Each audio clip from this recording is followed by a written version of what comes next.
Hi everybody, it's Stan again. My video today is going to be how I healed my kidneys, reversing chronic kidney disease. As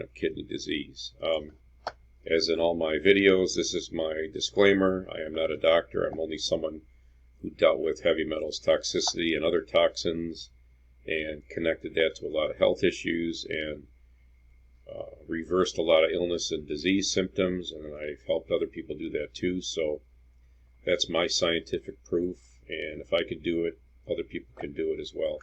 So we just try to spread that truth. My website is still around. You can subscribe to get on a list. I don't send a lot of information, but you can if you like. I'm still working on that site. The items in yellow are things I try to discuss in every video, and I want to make sure everybody is at least aware of these things. I won't go in detail here, but stop the video and read them. If you don't understand them, ask me questions. It's common things I ask people when they first approach me to make sure we're all on the same page, because no matter what you've done to detox, if you're not having results, for example, just on MTHFR, if you haven't addressed that, you're probably going down a very wrong path. Or if you're still eating fish thinking it's okay because there's no mercury in them and it's just a small amount, then you're probably adding to your troubles. So basic things like that I try to go over. These are good links for recent information, what the EPA says about how they get rid of amalgam safely, even though it's in your mouth, what the FDA says about high-risk people, and the IAOMT site where you can find about safe removal of amalgams. If you ever do any removal, do it safely. So getting into the video, I'm going to be pretty quick with this because it's pretty straightforward, to the point. My first statement is everything is toxicity related.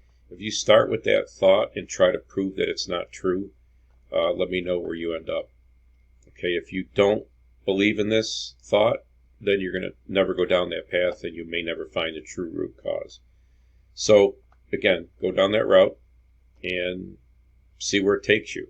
I'm not going to here to convince anybody. It's just like a lot of people don't believe what I say, and a lot of people would prefer to trust their doctor's diagnosis that says, in the next couple of comments, what I was told. I wasn't willing to believe that. So anyway, number two, when my kidneys went bad, it's when I removed my last amalgam and I started to dump. Okay, the dump is when you dump a lot of, your body knows it's safe to dump what's stored in it, and it starts dumping it into the blood. Then the blood has to filter it out through the kidneys and liver and all that good stuff. I have videos about the dump, so you can look through my site, find out what that's all about if you don't know.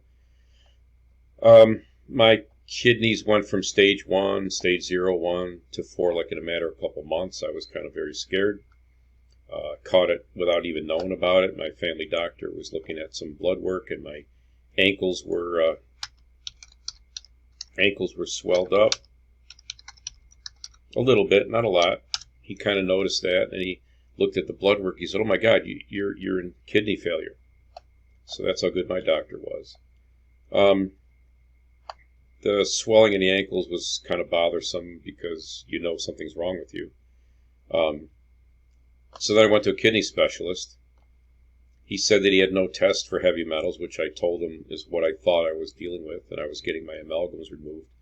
Of course, they're not allowed to really talk about that or accept that as a possibility.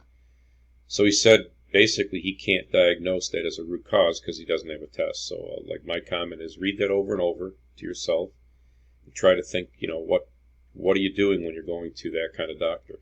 I'm not knocking doctors or bashing them. Just, this is a learning experience for all of us. So you have to ask yourself, why would he say I can't do these things? And then most people, look for another way out of this like I did. And they go the natural way and find people that can help you and actually cure things. My results started getting better. I should say the main thing he was looking at was my creatinine, creatinine, I believe it's spelled. That was starting to come down, but it wasn't coming to normal ranges. And all he said was, keep doing what you're doing. And he was an older gentleman, and I think he knew the truth. He just said, do what you're doing. Unfortunately, I can't help you. All he did offer me when I first went was he could do a biopsy to look for cancer, which I said no to. And eventually he said, well, this will lead to dialysis. And that seemed to be the way the system works.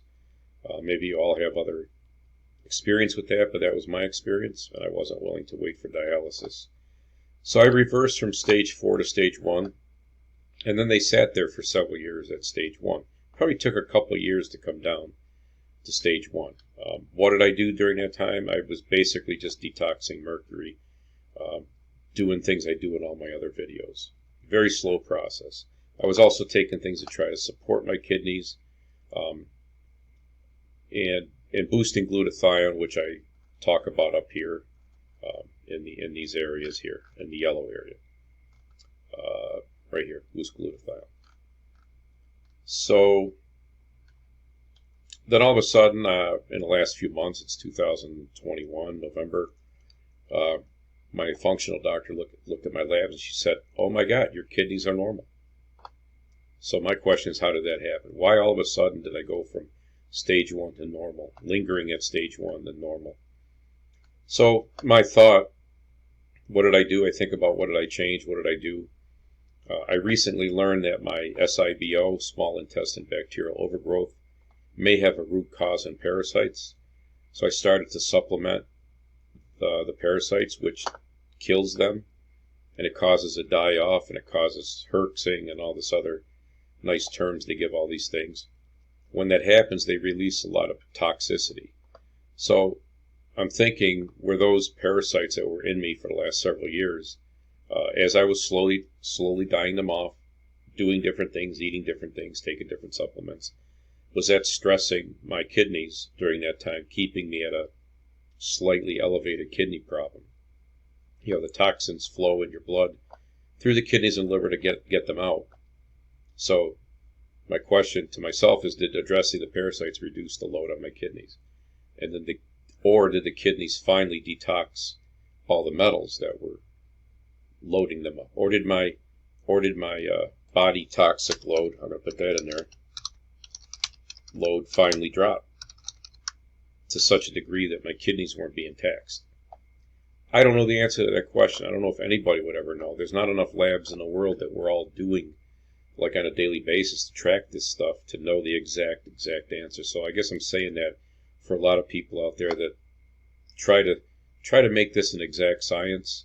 It is to a degree, but it's maybe exact only for you, only for your exact symptoms and your moment in time when you're looking at things.